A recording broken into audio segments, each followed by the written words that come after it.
Pagkatapos makipag-trade nitong Phoenix Fuel Masters sa Converge Fiber XS, kung saan ibinigay ng Phoenix yung kanilang first round draft pick kapalit ni Brian Santos at yung first round draft pick mismo ng Converge, ang lumalabas ngayong balita ay baka sa San Miguel naman makipag-usap itong Fuel Masters at ibigay na nila si Jason Perkins dito sa Beermen. Parang ang gusto ng Phoenix Fuel Masters daw ngayon, ayon sa mga reports, ay magkaroon ng youth movement do sa kanilang kupunan. Ang ibig nitong sabihin, magiging bata na yung mga players nitong Phoenix Fuel Masters at yan ang dahilan kung bakit sila ay kukuha ng mga ganyang klaseng players. Kaya posible na baka si Andreas Cahilig ang kunin ng Phoenix kasama yung first round draft pick ng San Miguel at yan ang ipapalit dito kay Jason Perkins. Si Perkins ay veterano na, matagal na yan sa PBA, matagal na rin napapabalita na baka siya ay makima-trade. Pero ngayon mukhang magkakatotoo na yan talaga kung saan siya ay dilipat na dito sa San Miguel. At okay na yan sa Beermen dahil alam naman natin na si Jason Perkins yan ay nakapaglalaro sa power forward at pwedeng-pwede na yan na ibigay dito sa San Miguel Beermen at sigurado na magiging maganda ang itatakbo ng kanilang roster.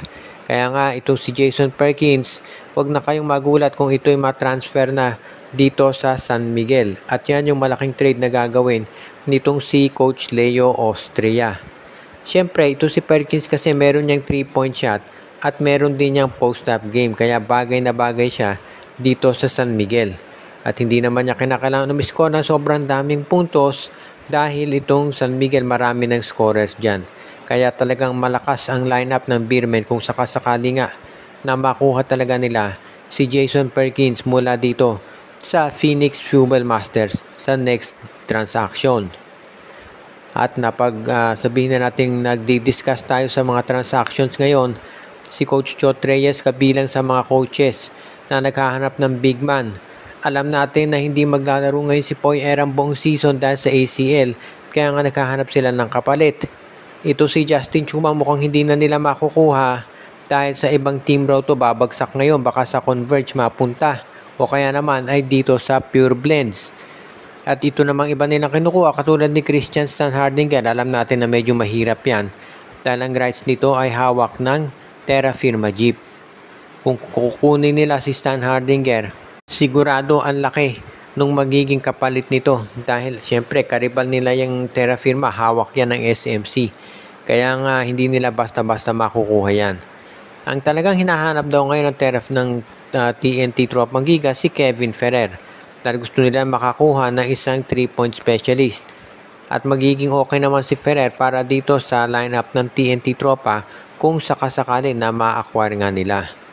Pero yung talagang center ang hinahanap ng tropa at medyo mahihirapan sila. Inamin naman yan ng mga sources sa loob mismo ng TNT Tropa.